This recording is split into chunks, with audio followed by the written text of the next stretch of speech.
Salut, c'est Exoa pour exoaware.fr. Aujourd'hui, on va parler picoprojecteur avec en fait ce petit produit qui est un picoprojecteur bien sûr, qui vient de chez Aptech. C'est le modèle, alors pour pas vous, le Pocket Cinema V10.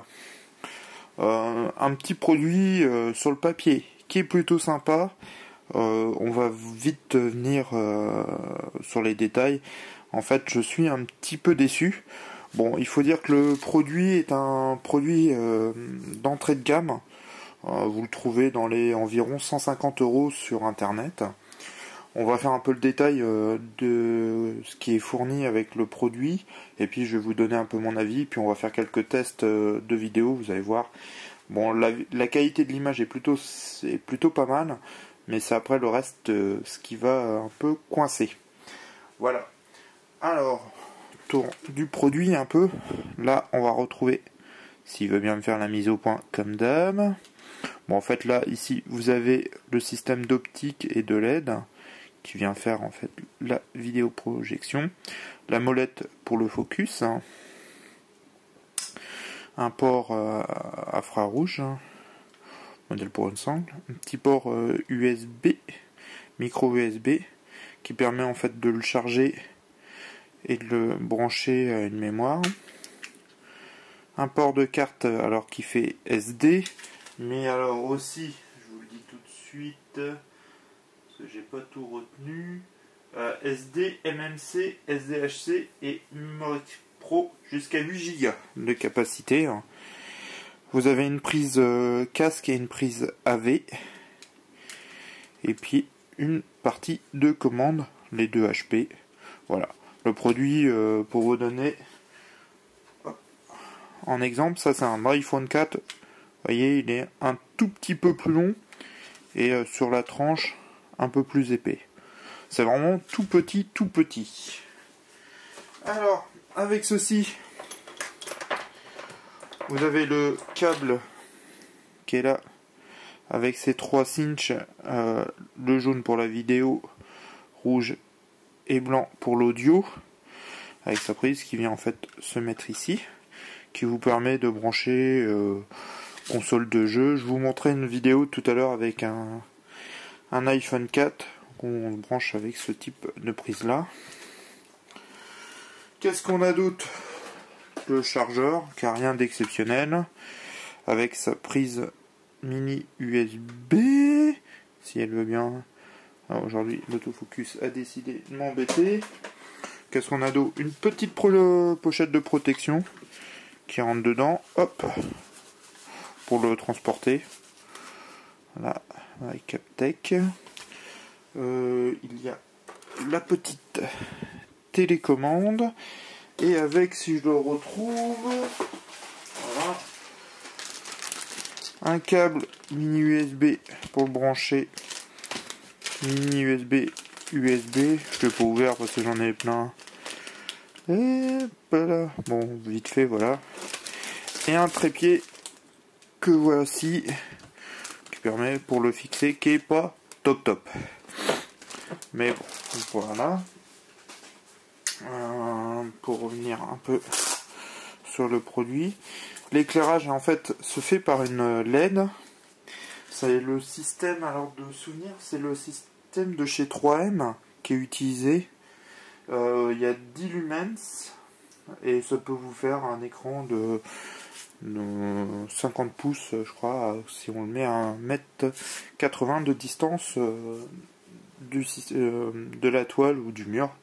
Le problème, c'est que l'affichage n'est pas de très bonne qualité. Plus on s'éloigne, plus il faudra être dans le noir et plus les contrastes et les couleurs sont moins bonnes. Vous arrivez à avoir franchement en bonne qualité la taille d'un 27 pouces à peu près, 27-30 pouces, en ayant encore une bonne qualité. Par contre, ce qu'il faut savoir, c'est qu'il faut être vraiment dans le noir pour utiliser ce type de produit. En journée, vous aurez vraiment une qualité très médiocre. Très médiocre. Bon, comme je vous disais, c'est le premier prix.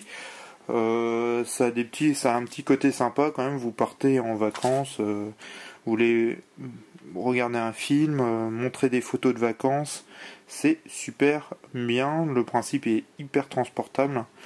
Je pense que, pour mon avis, il faut peut-être partir sur un modèle un peu plus haut de gamme. Vous avez des modèles chez Philips aussi qui en font. J'ai vu Acer aussi en faisait. Bon, j'ai pas pu les essayer, mais je pense qu'il faudrait au moins une prise VGA sur ce type-là, voire une HDMI. Bon, le problème c'est que ah oui, j'en ai pas parlé de la résolution. C'est 640 par 480. Donc ça n'a pas une résolution non plus top. Voilà. Je vais arrêter la vidéo et puis on va revenir, on va se mettre sur un fond blanc pour que vous voyez un peu les différents menus et comment on rentre dedans. Voilà, à tout de suite. Voilà, on est passé en condition pour...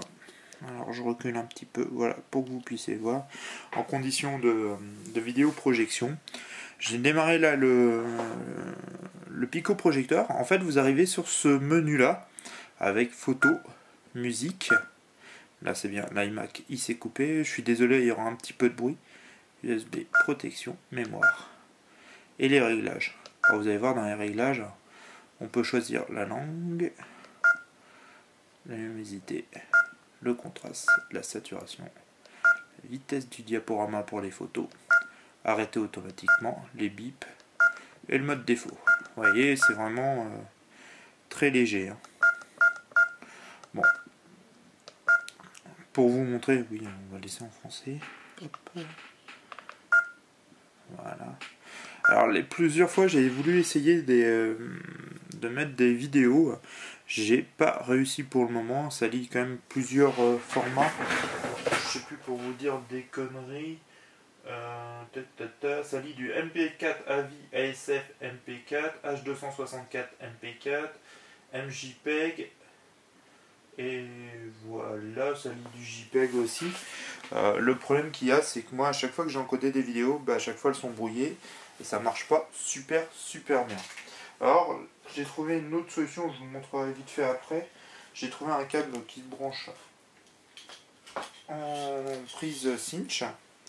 Et vous allez voir, on va le brancher tout de suite pour faire les tests. Et vous allez voir que le rendu est déjà un peu mieux. Alors, tac. Je coupe et on revient tout de suite avec le système de brancher.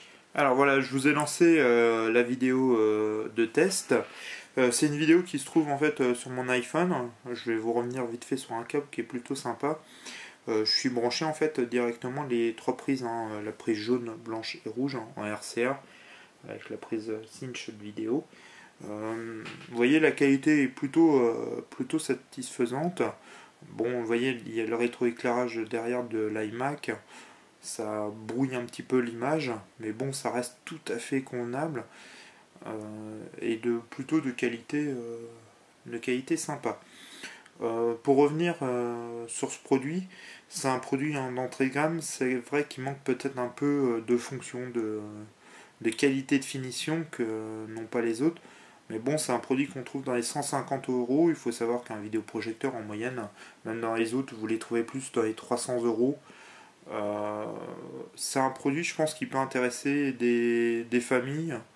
Ou si vous voulez regarder un film plus grand qu'une télé, si vous voulez éviter en fait d'emmener un téléviseur, vous partez en vacances, vous avez des enfants, vous mettez les films sur l'iPhone ou même sur l'ordinateur, et là c'est parti mon kiki, vous pouvez leur faire des séances avec des dessins animés les jours où il fait mauvais. Sur ce côté-là, je trouve le principe vraiment super, impeccable. Le produit est super léger. Voilà, le produit est super léger, marche sur batterie, consomme très peu d'énergie. Ça vous permet d'avoir un téléviseur un peu partout. Vous partez en vacances, vous voulez montrer des photos que vous venez de prendre. Ça lit du JPEG, là par contre sans trop de difficultés avec la carte SD. C'est vraiment sympa. Sur ce principe-là, je trouve le produit très intéressant. Je trouve le Pico projecteur intéressant. Je regrette juste chez Tech là, c'est un peu le manque de finition de son produit. Hein. Bon, ça a un entrée de gamme.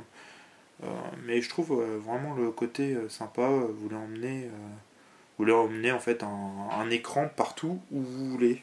Vraiment, la seule chose qu'il faut savoir, il faut vraiment être dans un noir maximum pour vraiment avoir une qualité d'image la meilleure. C'est vrai que s'il y a du jour, ça change, on voit beaucoup moins bien. Vraiment, on voit quand même beaucoup moins bien l'image. Voilà, c'était un peu le test de l'Eptech Power Cinema, si je ne me trompe plus des formules. Hop là. Ouais, Pocket Cinema, excusez-moi. Pocket Cinema V10+. Je vous en ai pas parlé parce que j'ai pas encore testé la fonction, mais j'en reviendrai peut-être, je ferai les tests. Il enregistre dans sa mémoire interne, il y a une mémoire de 2 Go dedans, et il enregistre ce qu'il diffuse. Par exemple, si vous voulez, on peut enregistrer le film directement dedans pour regarder après plus tard ou pour faire une fonction qui est plutôt sympa, mais que j'ai pas pu tester, savoir si la qualité était vraiment si on retrouve la qualité d'image qu'on diffuse. Voilà, c'était un test un petit peu rapide, un produit plutôt sympa. Je vous conseille peut-être pas l'Eptech, à part si vous êtes un budget un peu serré et un peu limité. Partez peut-être sur un modèle un peu plus haut si vous pouvez. Mais si vraiment vous voulez par contre diffuser que de la vidéo pour des enfants et tout, c'est vrai que ce modèle-là, quand vous partez en vacances, ce modèle-là est tout à fait adapté. Voilà, c'était le test de l'Eptech. Je vais pas retenir sa référence. Pocket Cinema V10+, sur le site de Exoa pour exoaware.fr. A très bientôt, ciao.